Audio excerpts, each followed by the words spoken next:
Nimugira amahoro bavandimwe nshuti mwese abakurikira ibiganiro bya Rugigana Kiyonga official, mbifurije kugira amahirwe no guhaha mukaronka mu byo mukora byose, ndetse Imana igihaza kwifuza kwa buri umwe. Uyu munsi rero ngiye kubagezaho umwandiko ugira uti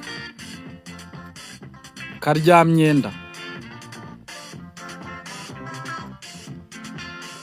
Habayeho umuntu agakunda kurya imyenda.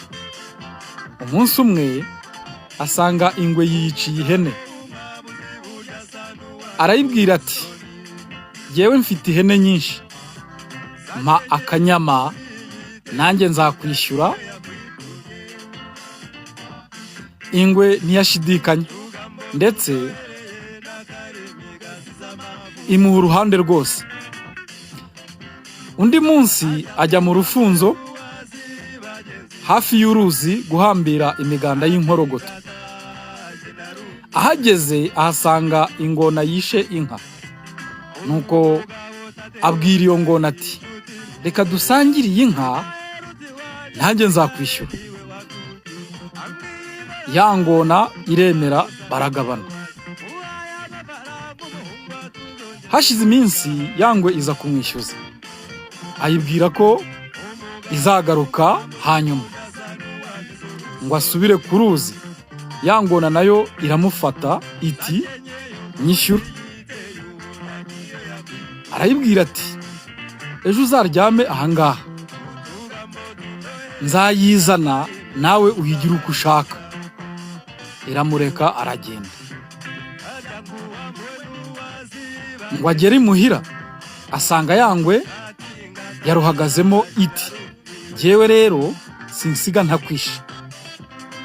Wa muntu nawe ati, "Oya ndeka irya none, ejo uzagaruke." Ngo buke igaruka kumwishyuza.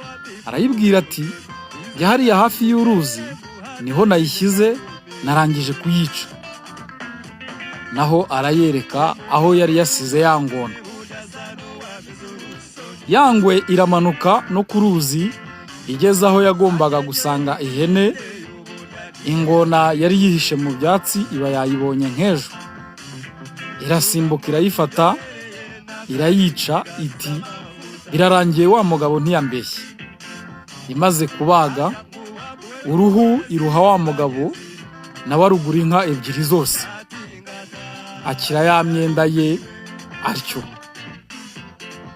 Burya rero ngo akaryamyenda gashima kishyuye bavandimwe. Ideni si ikintu. Ideni wagira ngo riba ririmo Satani.